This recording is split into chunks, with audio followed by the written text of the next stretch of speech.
Hello and welcome once again to What's Going On. I'm Mark Turris and we're here on the Forerunner server bringing the latest in what's going on in Watcher of Realms. As ever, this is a community-based podcast. Please do remember to like, share, hype, subscribe, get involved down in the comment section. It really does help grow the channel.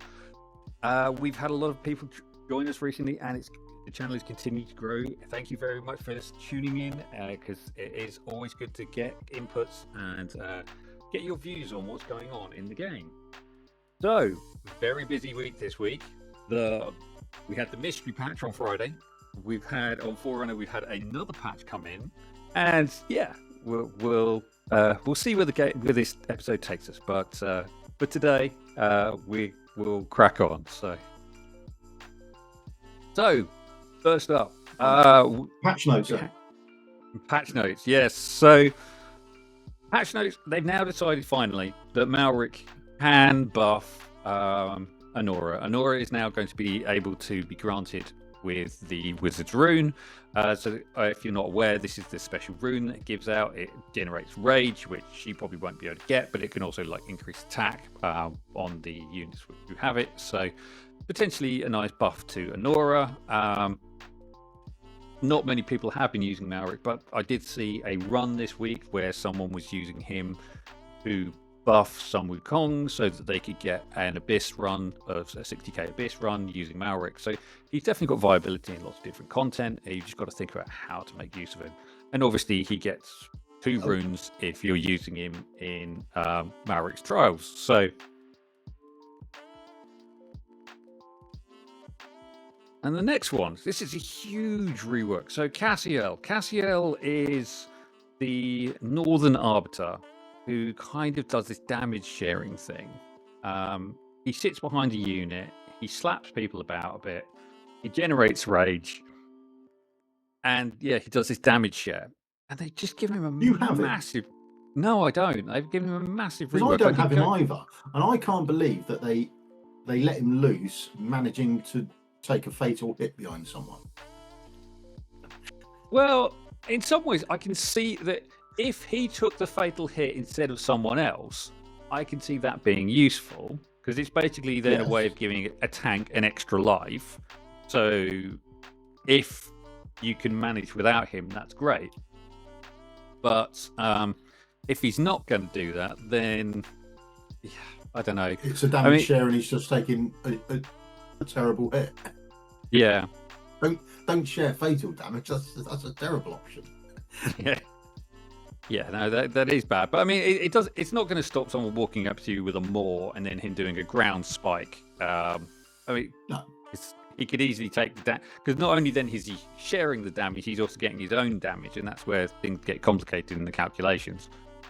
But yeah, there's a lot to. 50% of damage taken shared is quite good. But part of the problem with that is it then splits your healer's focus. So unless your healer is able to target 2 units at once, then you've got a healer who's trying to keep 2 units alive rather than focusing on 1, which is normally what you do if you're doing a defender. So it's an interesting technique.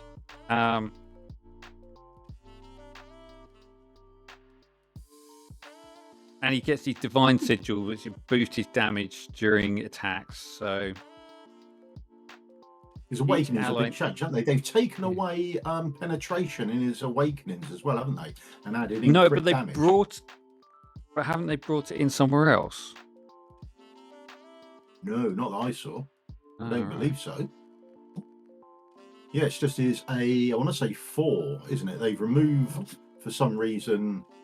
They've added crit damage in. Stuck in crit damage, which is normally they do it the other way around, don't they? So that's quite an odd one. I didn't see it added in anywhere else, but I can see the shield thing working more now because that's quite northernery, isn't it? Yeah, that's probably not a real word, but there you go. It's like watchery or infernally, yeah, all infernally, yeah. Infernal, yeah. Easy for that one. Say. Right. Well, the 2 glasses of wine. I didn't see that. I didn't see that being added in anywhere. It was just a removal. No. But I mean, from what I'm hearing from people, they seem to be happy that he's got some sort of buff. So, I mean, yeah, I can hopefully see it'll the be nice. increased survivability for him. It's going to be good. So his A1's been reworked. So when they're currently on global, it's when there are no enemies in rage. The ultimate restores 20% that rage per second. Yeah, That's been pulled back added into his A1. No, that's been taken from his A1. Taken from his A1 and put into his passive, Clarity of Mind. And what they've done is they completely changed it. So that when he gets to 3 stacks, he gets 3 stacks at the top. When he consumes a stack, he increases your hero's attack by 5% for 20 seconds. Stacks up to 3 times. So that's not massive. That's up to 15%. Yeah. Yeah. Okay. Depends what you're doing with him, I guess. Because it's also going to depend on how you build him.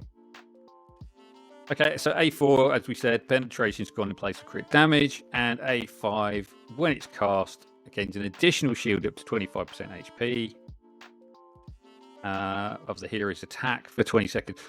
So you're going to be looking to build him a bit like you would an Elder. So you're going to want some HP on him because you're obviously still doing his damage sharing, but you're still going to want very high attack because that's going to feed into him giving him this big shield to provide us. To help survive him. And then they fixed a bug where he might have got his talents early on progression, which is a shame, isn't it? Yeah. I mean, I don't know who was being affected by that, but there you go. No. I get someone. I'm doing it all the way up.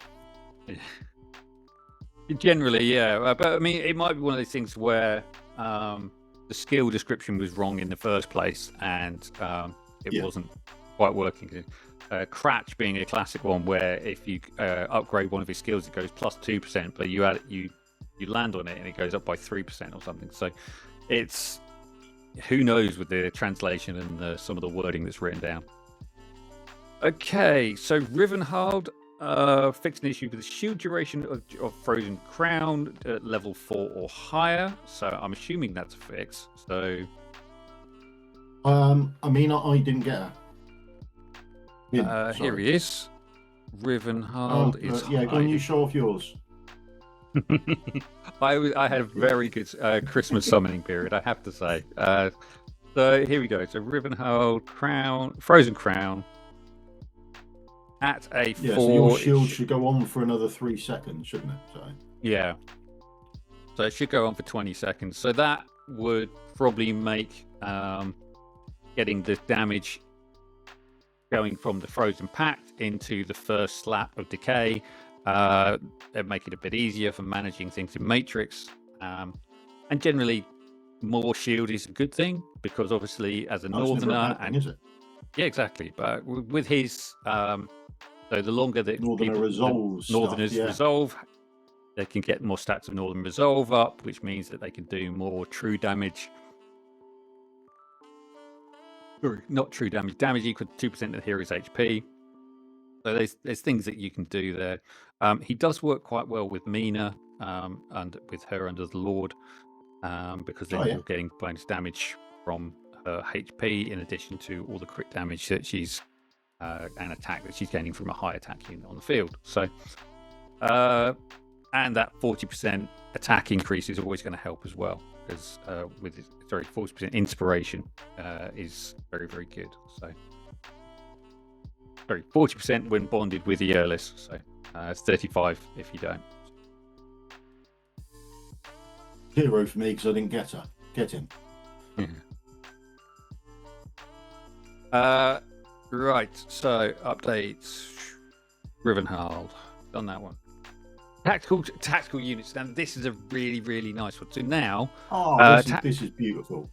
This is really, really cool. So previously, if you had a tactician unit and you wanted to change the direction they were facing, you would have to move them to a new square. Now, finally, they've made it so that if you click on the unit and you activate their ultimate, then you can change. You can either choose to move them to a new square, or you can just select the square they're on and choose the direction that they're facing. That's if you're not using like the autocast menu and double clicking on there.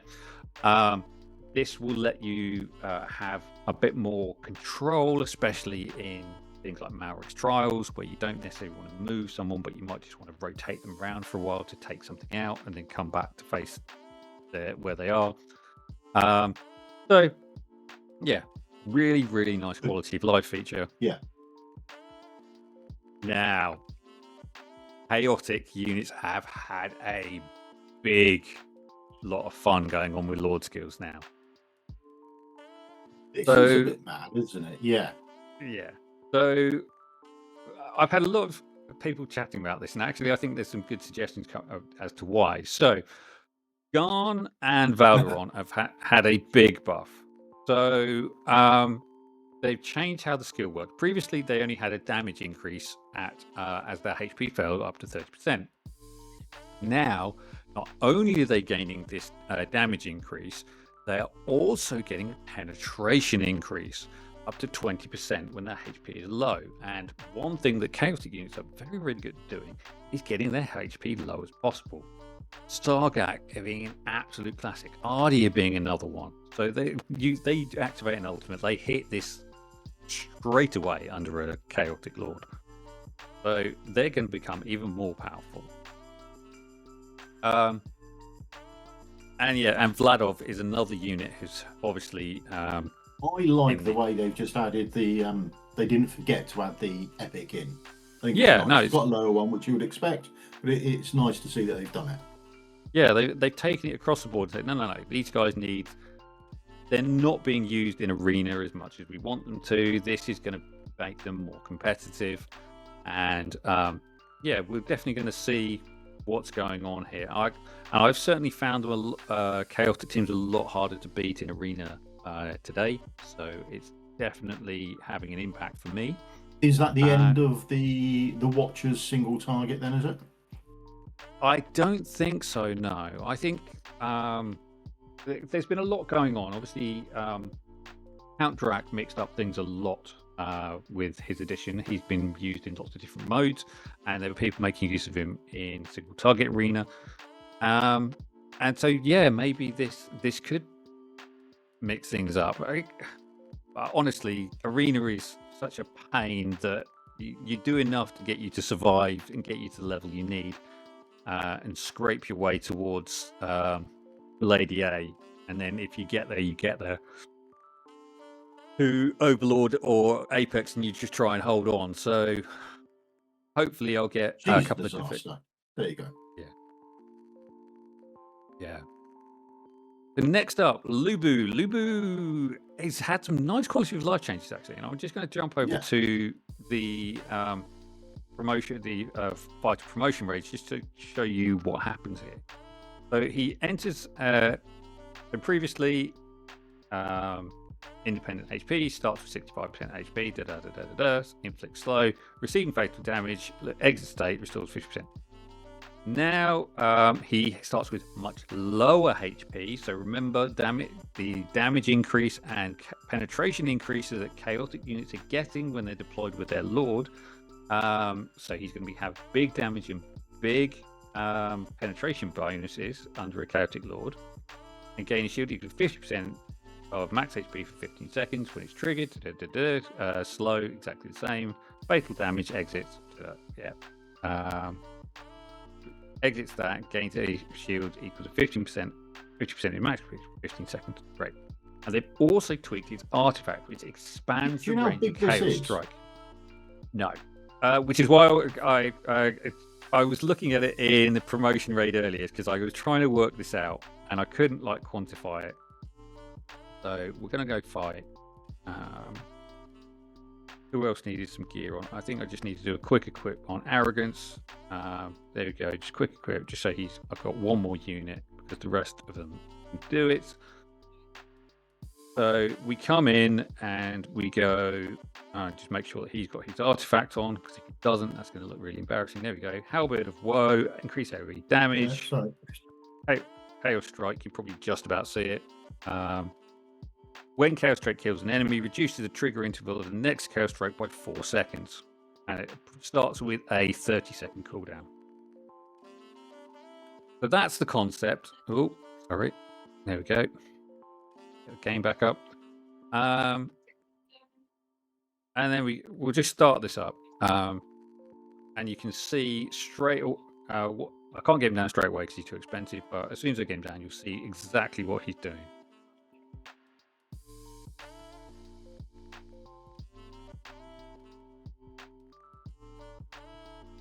He's going to go on the bottom lane, and he's going to solo the bottom lane. I know that's going to sound really cheap, but he's just... Now his shield is much more visible, because previously you kind of got this gold bars either side of him, and you couldn't really see much of what was going on. But now it's a much more visible shield that he's got. That's and nice. He's doing his thing.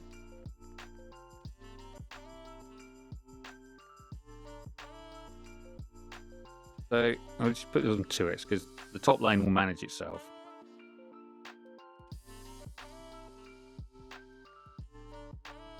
Okay, so these guys are coming in from the bottom. They're doing their thing. Slap straight down. So that was right back to here that they were getting hit.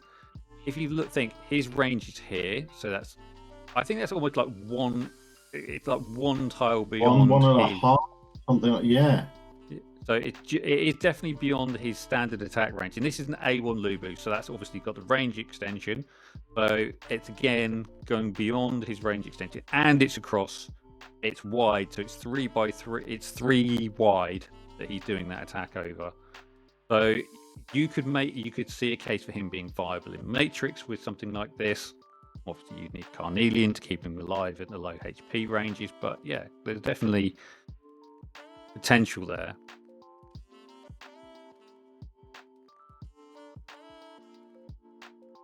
Yeah,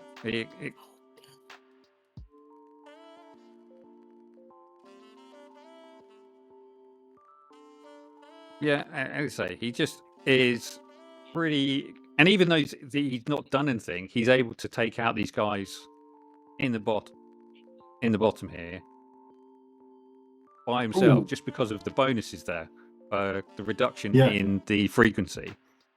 Because he killed someone, he was able to get that faster reduction, that he's able to do this, and just basically solo the bottom lane by himself.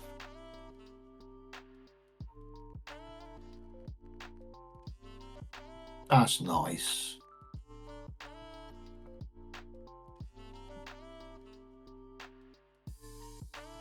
I mean, this isn't even using the ultimate. I mean, yes, it's promotion rate, not the hardest content in the world, and I should be using other things. But this is just like demonstrating that he's the length and the width and the see how much it has expanded out by. Right, that's nice. That's good. So yeah, I'm more impressed with the next buff though. Next buff. Oh, Lyra. So Lyra Rework is absolutely huge. So Lyra, she's always been a bit of a weird unit. So she does this. I like things they've done recently with her. So recently they took away, didn't they, that you need 2 of the orbs to do the debuff, and it's always a pain to actually see if she's stuck in. So they removed that, and I thought that was good. And now they've done this, and I think this is fantastic. I think it's absolutely brilliant. Yeah, absolutely. So nice to see Infernals burning. I think if you're Infernal, you should burn stuff. I think job description, that's what it should be, yeah? Yeah, and I think everyone now has had a chance to play with the new Infernal stages, and you know how much fun they are to get through. And those of you who... there's a couple of people who are now starting to come up with strategies that don't involve Soul Cadence, but even so, it's very hard content, and you do need some rather impressive combinations of gear to get through it, and just ways of dealing with it. Now, more burning, more better is always good, because it helps apply debuffs to those units over time, and that's going to help, especially with people who do bonus damage to things that are burning. That's going to help even more. Put an eye with exclusive out. Yeah, absolutely. because then you're increasing the amount of time that burning lasts as well. So that could be another really good use for her. So basically, during her ultimate, she's now going to be able to hit one target and inflict burning on them for 10 seconds. It's huge. And then during her Resonance Rift, which is one of her portals, and it says that when her ultimate is triggered, immediately increases the hero's attack by 35% for 15 seconds. And then when the strike hits, which is the name of the ultimate, it dispels one puff. So people have said that this is a clarification of wording rather than actually what was a change to anything else, and that this was already happening, but it was just a change in the wording, because otherwise you didn't get any bonuses from this. Yes. Yeah. The A1, if using the ultimate extend the duration of the cosmic rifts, ultimates mimicked by cosmic rift can inflict different types of burning lasting for 10 seconds. So if you've got 2 portals, then you can last two rounds of burning for 20 seconds. Sorry, for 10 seconds each. So again, is that 3 in total? Because the ultimate puts 1 on. Yeah, I haven't tested it, to be honest. No, I haven't either. I mean, the other test I want to do is, which I'll pick up on in a second, is with Ivar, but I'll have to try and see if I can do that before this video goes out. Right, so that will be one to test. Massive. A3. So previously, it was when the confluence reached full stacks, a damage mimicked by the mimic's basic attack increases to 100% of the hero's basic, and inflicted stun. Now, it's going to increase the damage against shielded targets. So again, making her viable in Abyss. I had used her in Abyss, but I hadn't got very far with her. It's really nice. If you've got her A3, she's now going to be Abyss viable. And the damage dealt by Cosmic Rift mimicked by basic attacks increases by 100%. Hero's basic, Stereo Strike, Meteor, inflict stun on one target, lasts 1 second. So all those little shield warriors walking around Infernal Faction Trials. Oh god, yeah. That would be Boom, fun. there she goes. If she's A3. If she's A3. Which is a shame that it's A3. It's a long way to go. Well, what they really need, and I say this again, is they need an Infernal Tactician, because that would make jumping between those lanes in Chapter 18, in Stage 18, so much easier. But there you go. Maybe I can see if I can bring her into 17 and 3-star it now. So we'll see what I can do. Starfall Strike at A5, previously ignored 70% MRes, but reduced the hero's rage regen by 15%. Well, that's always going to go down badly with the community. Yeah. So but it's gone. But it's gone. They've got rid of that. So now when the Starfall Strike is triggered, also increases crit damage by 50% by 15 seconds. So it's pretty much adding the bonus of one of the lords on top of that, so an increase in crit damage, and ignores 80% of MRes, which is massive. So you're basically going to have, your target is going to have 0 protection against her attacks. Pretty much so, yeah. Okay, and so fixed an issue where some faction exclusive gear and varied gear did not take effect for certain heroes in specific situations. I think this is them acknowledging the Xena issue. Is it? It's fixed. It was fixed last patch. Yeah, yes, I know, but you know what they're like for not actually saying stuff in patch notes and then telling you after it's come out. I'm honestly surprised it didn't say, "Oh, Infernal 18 is now available," because they've still never said that in any patch notes, but it's there, it exists. Right. And fixed an issue where Ulysses basic occasionally failed to heal allies in extreme situations. So what's an extreme situation for healing? What is that? Is that? I don't know. While skydiving, I needed to do some healing. Is this extreme healing? I don't know. I thought it was just baffles me. Maybe I don't know. I think it's a weird way. Maybe it's when the target is receiving fatal damage and the proc from her Serene Song isn't triggering appropriately, and so the unit isn't getting saved and it's dying rather than being healed and surviving. So, don't know. It's an odd one. Next one's interesting. Not for a couple of weeks, but yeah. you know. Yeah. So does this include the little bot castles then? No. So this is overall. So this is match rewards. So if you go on a winning streak and you win 3 matches in a row, rather than just getting, it'll be like an arena where if you win 3 matches, you'll get an extra bonus point on top. I think the idea is to try and make it so that people have more opportunities to mix things up at higher levels. For guilds, the top GvG guilds, it's going to make them be able to pull further away and more uncatchable in terms of points each season. So it's not going to, I don't think it's going to have the impact that they're hoping to. However, a topic which has caused a lot of controversy this week has been the Demon Soldier changes which came into Pantheon. We kind of touched on a bit last week.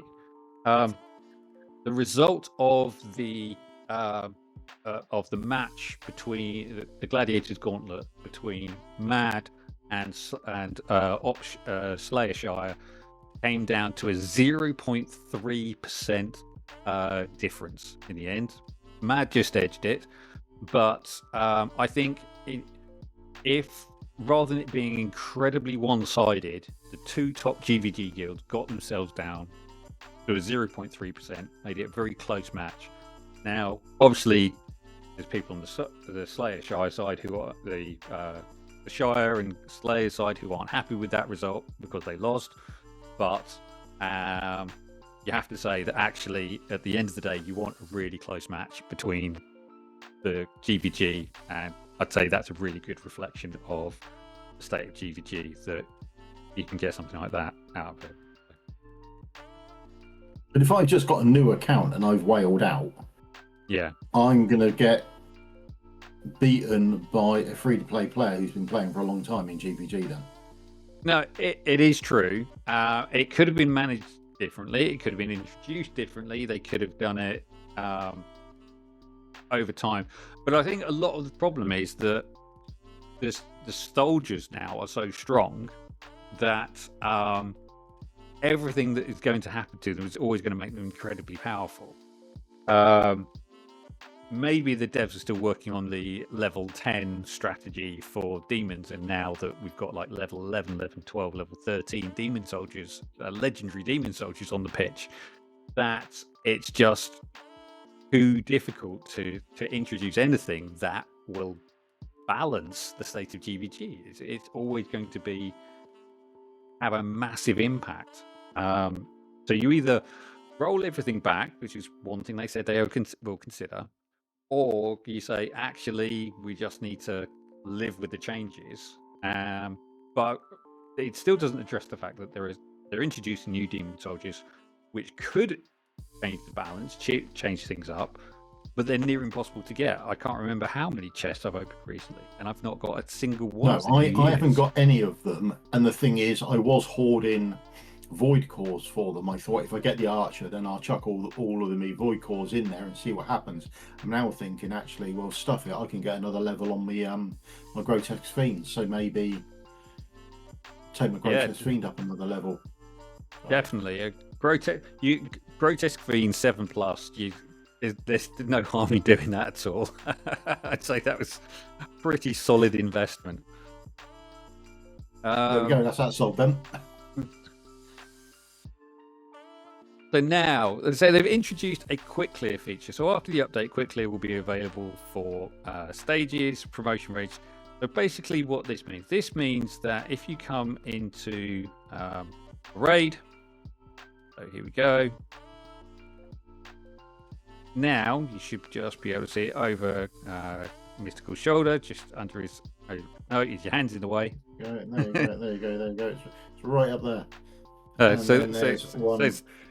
So yeah, so Just there's a down there, ticket yeah. count. There's a ticket counter there. It says how many you've got, and then down next to the auto fight, there's a new symbol which says quick clear, and you can basically say, "I want to click quick clear it, I don't know, 15 times," and you press go, and it just goes bang, bang, bang, bang. So rather than having to it run through in real time in the background, albeit accelerated to 3.5 times, it's now near instantaneous, and you get a number of tickets. Say, oh, hello, what's that?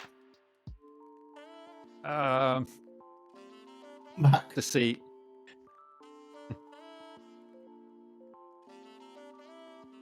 Oh, wisdom bangle. What did I get? Attack bonus. Ooh, not bad. Right, quick damage, attack speed. Okay, flat HP. Flat HP, yeah, but that can be re-rolled into something like flat death. If I get another transmute gem, I'm sure. So you get 10 of those free a day, and then after 5 minutes of being logged on, you click on the guy over here, and you'll get another 10. And then during the quests, you'll get 5 for participating in arena and 5 for doing a gear raid. And so you get up to 30 free a day, but they're very, very easy to use. But if you're savvy, you can save those up for an Oracle's trial. Yeah. And if you're like having a really close match in an Oracle's trial and you really just want to edge it, then you could just deploy all of those in one go. And you're doing your Odyssey quests. Yeah. And you have to get first or second. You could save a couple of hundred up and go, boom, go. Right at the end, as long as you've got the energy for it, and it's not like it's hard to farm energy these days when you've got the chef here who'll sell you it to you. So, how much have you got then? Energy saved, not much at the moment because I used it all up during the last artifact forging to get Adrian's artifact to A1. So no, I've got Adrian. So I say very good summoning session over Christmas.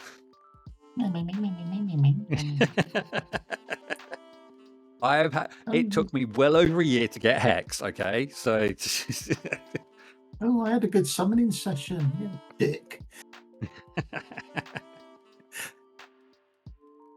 Yeah, well, this is my low spend. This is a low spend account, so occasionally need to get a little bit of luck. So that happens. So now you can do all of those. You can be able to like get those nice little wins in. So next up, the Gear Dungeon achievement. So if you do Gear Dungeon 113 and Gear Dungeon 213, then you get a legendary Lord Hulk's Soulstone, which is beautiful. That's good to see. Yeah, definitely. They're nice to add in some of that stuff in. Yes, and if you read the most recent patch, Dev Insights, they did say that they're going to be introducing achievements for having completed stage 24 of Gear Raid 1, 2, and 3. So expect something similar soon on that topic, but you don't have any reset back. Reset Lady Alexandra in Cellar, right? That's what you do after completing that one.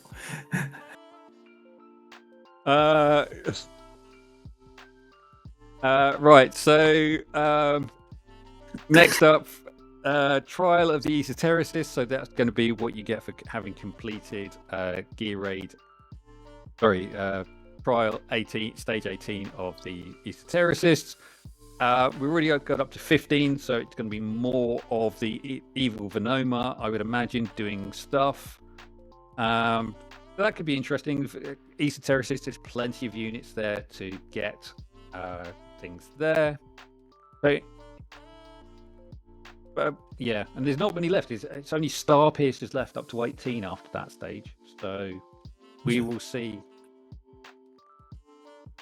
Cultist 18 is still eluding me because I don't have Beelzebub. I'm missing 1 star on Infernals, and then it's just going to be Esotericists up to 18, which I'm pretty confident I can do. Kiss of Death. Yeah, Kiss of Death, absolutely. Improved Tide Onslaught. So after weight 151 of Tide, so if you've been sleeping on Tide, you're going to be kicking yourself now. Rare Demon Soldier Shards are being replaced by Legendary Demon Soldier Shards. You say that, but I didn't get any. Okay, well, I actually held off. I did this because I wanted to see what the results were. So here we go. Tide. Oh, right. Happy days. Come on then. Anytime after 151, yeah? Just let it go. Come on, let it go. So that, well, you're a third of the way already, yeah? Yeah. So we can start to see the rares going through easily enough. There you go. There's 100 gone. No, there's so, epic. right. Anytime now. Be rare. Anytime now. Epic. No, nothing. Epic. There we go. Yeah.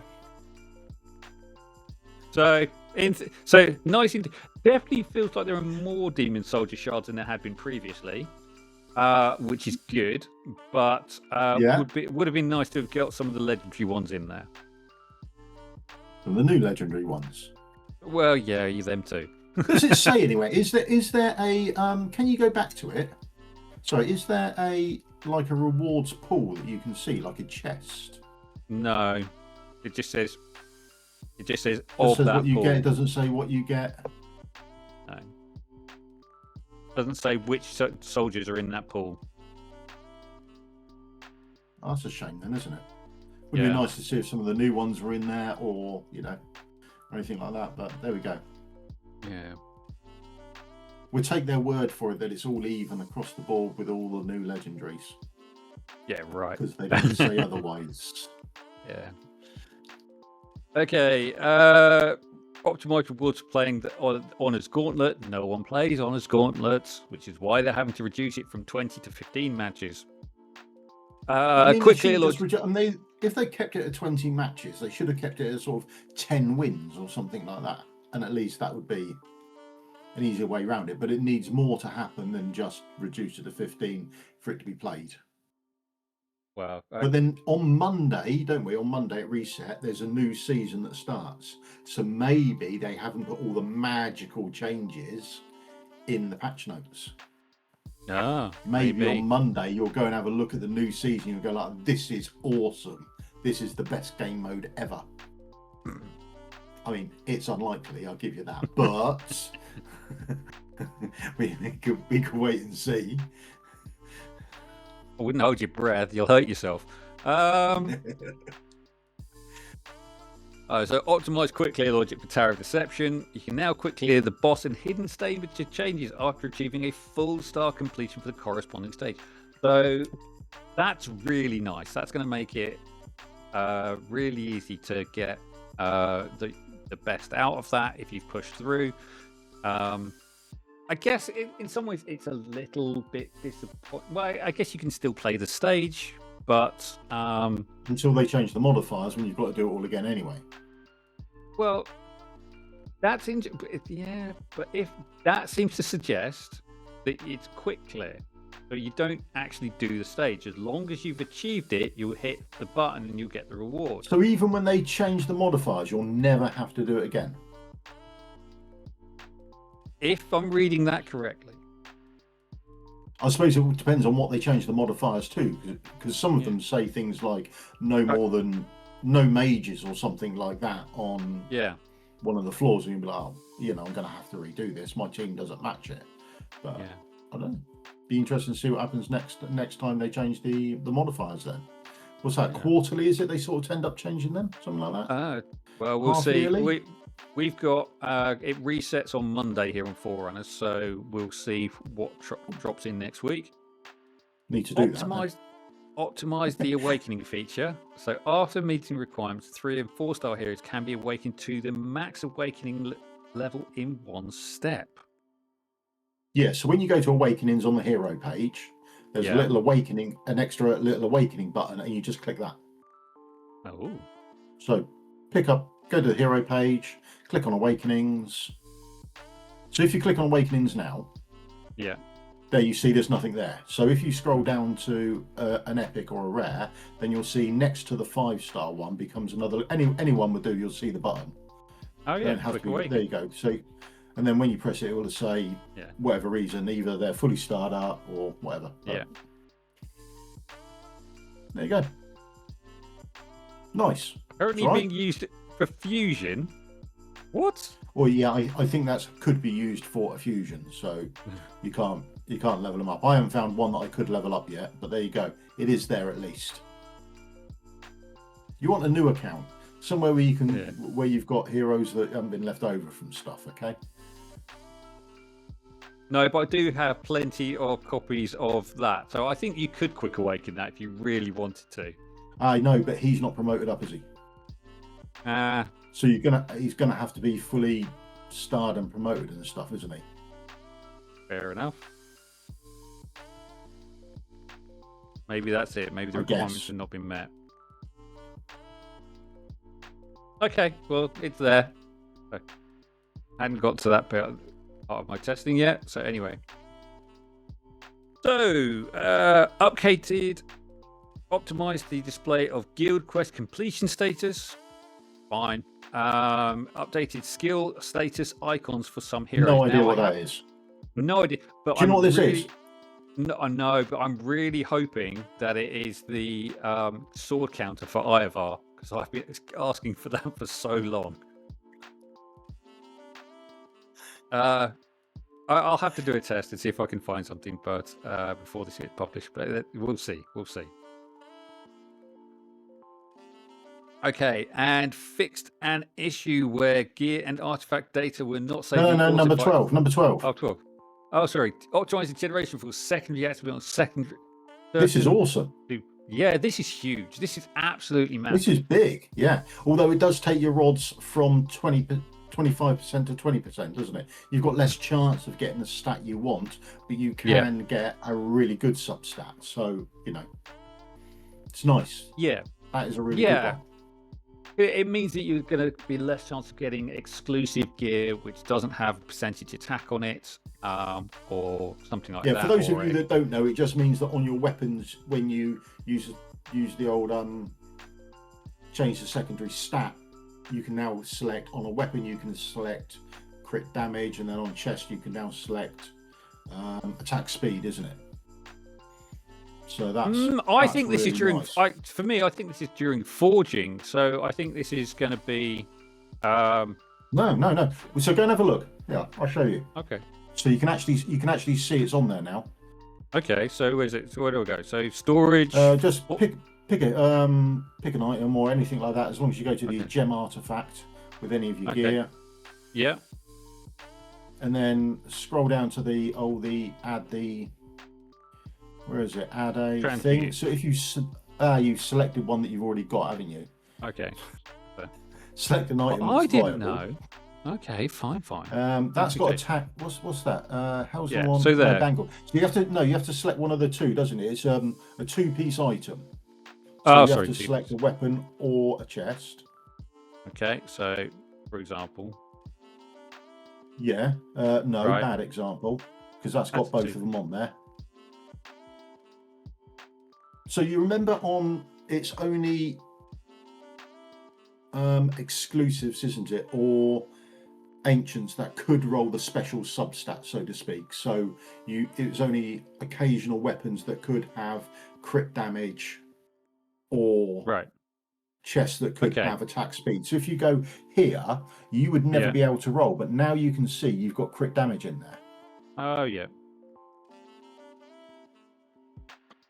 So I believe that's what the change is. Now, that does mean that you've now got 5 options to have instead of the 4. So your chance on getting it is slimmer, but now you do have the chance to get it. Yeah. And then if you go to a chest, you would then see the other option where you would get attack speed instead of crit rate for it as well. Oh, yeah, crit damage, sorry. Well, yeah. You've already got attack speed on there. Yeah. Yeah. Show off. But no potential to attack though, so. Yeah.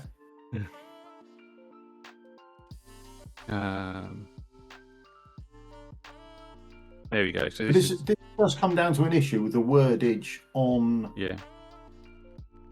on the notes, isn't it? They could put a little more meat on the bones, to be honest. Yeah, definitely. And obviously, this only applies to ancient pieces anyway, because if you're looking at transmute, you get gems. So.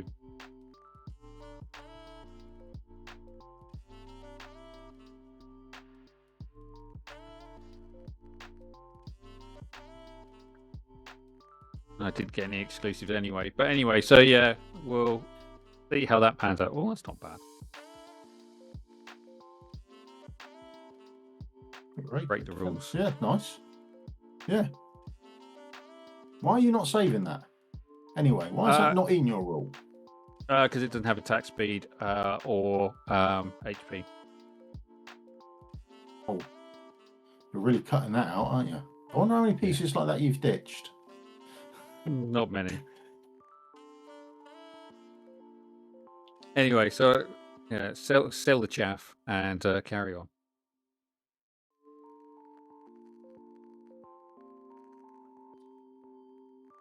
Someone helped me out with gear codes, and the gear codes I keep finding issues with, so that's probably one of the legacy ones. Another issue with it. Yeah. Right, finally, fixed an issue where gear and artifact data were not saved for void rifts, which is something I had raised previously, so there we go. So, got to do it one last time, but it's then going to save the gear, but it still doesn't save the fact that the boss things change, so the chances are you're still going to have to mix it up and do it again individually anyway. So, yeah, I think maybe every other week it might work, but most of the time it's not. Yeah, particularly is it the second boss where it varies whether you can hit the tentacles or not hit them, and I don't know. Ludwig has got so much RNG associated with him. He's an absolute pig, because either he spawns tentacles on the wrong unit, or you can't kill the tentacles, or you set up for that.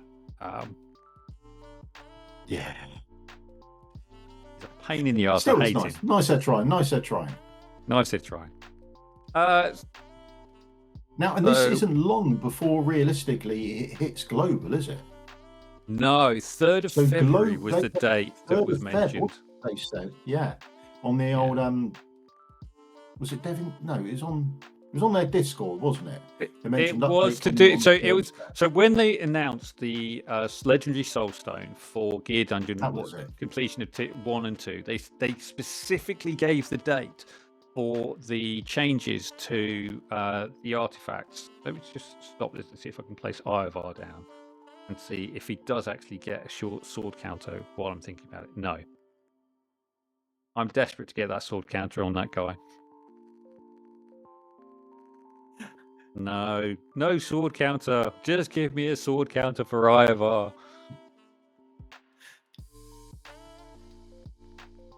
See, I don't know what that means. It would be nice if they could tell us. Yeah.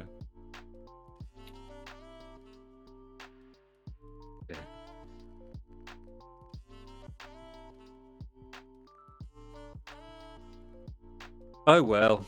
Anyway, so yeah, we've got this chaos going on, but no swords. Okay, so that's the patch notes. So the other thing to talk about was this article, which I'll be honest, I was on the Shire Discord and I saw some guys talking about it, and I went off and I had a look about it, and I sent it over to Mystical, and it basically says that mid-November there was some rumours that ByteDance are looking at selling Moonton because they're not really interested in being in the mobile gaming space anymore, and Savvy Game Group, or private finance initiative, which is basically a spin out of the Saudi government, were basically on the looking at doing it, looking at buying it. So yeah, we'll see what comes of that. It's very interesting because they've recently acquired EA, which is a big competitor in gaming across all forms. Sorry, and there's lots of mobile games which have been involved as well. Now, I know that some people are concerned about their impact on the game's environment. So far, based on the sort of the searches I've done, there doesn't seem to be any big impact on games like The Sims, which have recently come under that group. And I know, rightly so, people are saying, "Where is this games washing?" Versus to try for the Saudi government trying to improve their stance in how they look across the world. And yeah, it's interesting, but I don't know. Are they concerned the oil's going to run out at some point and they need something else to raise money? Yeah, it's true. Yeah, I mean, it is true. I mean, as people are moving away from oil, then they obviously need something else to have as a revenue stream. And because Dubai never messed about, did they? They went hard over on this will run out one day. We need to have other sources of income coming in as a country. So they never messed about, did they? But no, maybe this is other Middle Eastern countries thinking maybe we need to get on this boat and think sort of 50 years ahead or something. Yeah, I mean, it's going to be interesting what the impact is of this. First of all, it's still a rumor. There's nothing sort of been in the news. Really strong rumor. It's really strong rumor. ByteDance do want to pull out of the mobile gaming space. It's not what they're interested in. But there's not been anything in the news for now a good 2 months. So either the lawyers are all talking really, really hard and something will appear soon, or this is going to go away, or it's going to go through and we could end up with Estrid Sims coming into the game, because that would be, you've got all these properties and they're looking for IP crossovers. Now, why not use an IP that you already have access to through your parent company? So who knows? Sims farming, yeah? Yeah, Sims farming. I mean, technology is already there. We've already had Estrid farming in the town, and scarecrows standing over fields of crops. So who knows what could come to the game? But I mean, there's some speculation that the big server update that we had, the big downtime we had yesterday, was part of this migration, that they were moving data from one location to another. Now, as US players will know, that in order to safely move your player data to another location, they have to give you notification. You have to provide authority to do that. So they have not yet transferred our data to the Saudi government now, or the Savvy Games Group. What I think is more likely is that they've done a massive server update, because they have been saying this big open world thing is coming. It was in the roadmap that was shown, although it was like a 30-second clip of a boat going across an ocean. It didn't actually show you very much at all. So I think that it's all to do with like back end stuff. They were making it more robust so that they can do more things going on. And it's going to be interesting what comes out. At the moment, it's all very up in the air. I don't think we need to worry just yet. I think it's good news, isn't it? For me, I take it as good news. If a company's wanting to buy it, it's obviously a good product, and I don't see they would spend this sort of money on buying a company just to not invest in a game. Maybe I'm wrong on that. Maybe. So the only thing, my only concern is that Savvy are very much more interested in esports and mobile game and that area of the game space. So Mobile Legends Bang Bang, which is Moonton's other sort of like beta IP, is very much in that space. Now we're kind of like on a fringe side. We're not really esporty, and our guild v guild matches take place over a day, which isn't exactly get everyone into a auditorium, and it's all going to be drama for 15-20 minutes. It's not going to be like StarCraft matches. Yes, I do watch cricket, but that's not the point. It's not same thing. I mean, yeah, we could become the cricket of esports as opposed to cricket, I suppose. But there you go. God, could you imagine GvG lasting over 5 days? Bad enough over 24 hours, 48 hours. But yeah, so anyway, yeah, it's going to be interesting whether if this does go through, what will happen to Watch of Realms. So we'll have to see how that pans out. Does this work well for the likes of Godforge then? Maybe because they're kind of they're doing their own thing.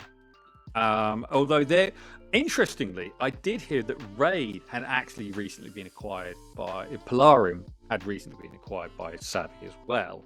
So okay. There is potentially the risk that all those ex-Raid players who hate Raid are now going to find themselves finding Raid content in this space. But I think if you want to play a Raid style game and you don't want it to have anything to do with Savvy, then Godforge would probably be a direction that you would go. Up until the point that El Hades Group decides what it is, whether that offer came across their table and what they want to do for themselves. So which I don't know. I don't really know where I'm going with this, to be honest. Where do they sit with monopolization of a gaming front then? How much can they own of games in general before? Is there any international laws or anything like that that say you can't own too many, you can't own all the games? I don't know. There's no competition. Because it was really interesting because while I was reading up about this, it was basically finding out that they've got a stake in Nintendo, they've got a stake in Take-Two, they've got a stake in they've just acquired EA, or so how many stakes in how much can you have? Yeah.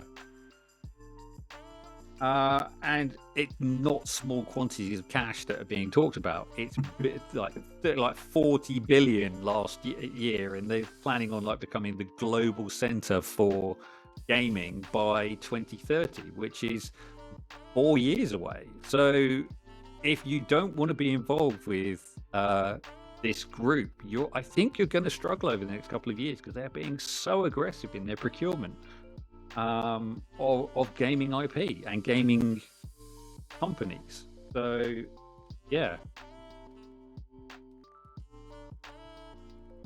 but I see what you're saying from a monopoly point of view.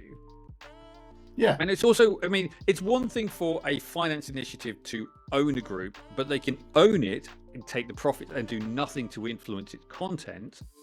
Yes, but it's if they're stopping things from happening because they don't want their IPs competing, then that's gonna going to be interesting. So if, for example, they have brought Raid Shadow Legends and then they brought Godforge, could they say, well, actually, we're going to run one of these down because they're in direct competition with each other? They're the same sort of game. Yeah, exactly. Yeah, exactly that, because you've got these two squad-based action games, which are... But again, so if they've just bought EA, they've also got Star Wars Galaxy of Heroes, which have been running for 10 years, a similar amount of time to Raid Shadow Legends. And they could just go, okay, well, that one's like sci-fi spacey and it's kind of doing its own thing. Raid is clearly the fantasy one and they've been doing its thing for 10 years. It's like, it's an established IP. Let's keep that one going. And with this new one, well, it's kind of got some interesting numbers, but it's not got the growth figures to show us that they probably have to make that judgment call. And obviously, finance for initiatives like this one, they will only do something if there's a return on investment. So they need to see the money coming back out of something, or they will divest, or they will, as you say, run it down. So, a question then, probably for the whales more than anything else. I watched a really interesting video a little while ago while I was playing Raid, and there was a whale on there, and he was saying Raid don't mind you selling your accounts, because what happens is he would come in and buy an account. He would then spend, I don't know, $1,000 a month or whatever it was, to make sure that he stayed in the top 10 of the arena. So that's where he wanted to say. So he would spend whatever money a month to make sure he maintained that. He said whenever he's done, he would then sell the account and then just recoup his money. So if the company is then going to stop, because they own all the games, and they're going to go, well, these ones are the same, I'm going to stop that, who gets left holding the account that they then can't sell on then? Does this affect what do whales watch this more than anyone else, to go, well, actually this game is no longer worth investing in because I don't know the future of it? I think it's, you shouldn't be jumping to conclusion. Yeah, well, you get some people who will just whale, but I think they will have to make a call as more information comes out, because if you're looking at seeing an account as a commodity which you can sell on to someone else, by all accounts the current value of Watcher of Realms accounts isn't great for resale. So you're not seeing this as an investment. I'm not going to retire on my account then, no. No, you're gonna have to do it on YouTube views, I'm afraid, mate. That's not helping either. I don't know. Doing spicy videos about is there a future in the game seems to get the views in. So you never know. Well, yeah, maybe do more like that. Yeah, okay. I'll watch the news, see if we can get something going. Yeah. Two checks. So there's a lot of speculation out there. There's a lot of uncertainty. Now, I think if you are someone who spends and you don't want to spend because you believe there's uncertainty, I don't think you should influence your decision right now, because the game is still got a lot of legs in it. We know there's at least three new characters coming. There's at least one new lord. There's a whole new faction coming. There's a new expansion to Void Rift. So they've laid out their plans for the year. There is a plan for this year. I think that's pretty secure, and they probably had to get that together if they, as part of any business model going forward. Business model, exactly. They've got to be able to walk into someone and say, and this is what we've got going forward, and they've got to make it look sexy, which is why some of these character models are looking quite as developed as they are. So there is probably a lot of legs on the fact that there is plans for the year. Now, beyond that, we're going to have to see how the game is performing. And Sebastian was always in my ear saying, like, Watcher of Realms numbers are low. So hopefully, if one thing that these investment companies can do is put a lot of marketing budget behind things. So we might suddenly find more advertising coming into the game, either for good or bad, but we need to find ways of drawing people into the game. The devs have been putting a lot of calls out recently to the content creators saying, we need beginner guides. I believe you did a couple yourself, and you did like a new got another one coming out tomorrow. Got another stream of the early ones coming out. Yeah, I've got a whole new account I've started, so I'm starting to go through all the beginner stuff again to get this up to stream. They are calling out for it. Yes, yeah. So I think whether there is a drive or there's going to be more of a drive to get younger, fresher accounts coming in, I would imagine that is very much the case. Yeah, so I think the devs recognise the problem that people are coming in and they're not sticking around. They're not finding ways to progress. Now, hopefully, this drive might get more people coming in. But more people coming in gives them more opportunity to find spenders. More spenders means that there's more life in the game. Because otherwise, we are going to get to the point where everyone's going to say, this game's not making money anymore. or not making enough money, and they're going to say, time to shut the servers. But I think we're going to get to the 3rd anniversary. I've got no concerns about that. Beyond that, we'll have to see what comes up. And I think it's even too early for us to speculate on what's going to happen if this sale goes through. So, and if you do, I wouldn't say make any decisions just yet. There's nothing concrete. Carry on playing the game as you are, and we'll watch this space. So I think it's good news either way. Either the game's good enough for people to be interested in buying, or if they're not selling, then it's doing well enough, and that surely they're not going to ditch something that's people are interested in buying. Surely, are they? No, that'd be my short take on it. But then, Okay, so anything else to add? Final thoughts? Question for you. Might be on the roadmap, might go back to the update. So, do you think the Infernal Lord will have the Infernal Burning version of Toxic Surge? Maybe. I mean, if you get to Sorkinens to A3, he already does bonus damage to units which have burning on. So that's kind of the Toxic Surge thing. So it does bonus damage to things with poison. Whereas Sorkinens A3 already does inflict a debuff which does bonus, which targets with burning receive bonus damage. So I think it's kind of already there. Maybe they make it more explicit. Maybe they bring it into the Lord skill. Yeah, would be interesting to see what they do with that. Personally, and then I'm waiting. We see an epic with a lower version of it done as a shard fusion like last time. There we go. Yeah, I think we do need some more epic. Epics in the game is always good, because otherwise it's just a chase for the next legendary. And there are plenty of skills which could really do with being introduced in epic in a somewhat weaker format. Yes, just to try and balance the game out a bit, because it's becoming very gold heavy. Very much so. I mean, not so long ago was the old AO damage reduction, wasn't there? And then you had to have, what was it, Pharisee, wasn't it? Not so long ago.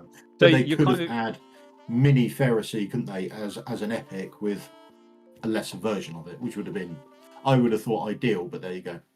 Yeah, now they've brought in Narissa, they've brought in Draylin again, and you've got Cassiel, who's kind of doing something similar but on a much more focused range. So yeah, you can kind of see that they're doing stuff, but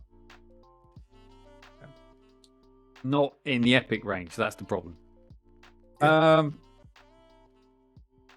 Yeah, so I think that's it for today. I think that's what's going on, and we will see you all in the next episode. Bye bye.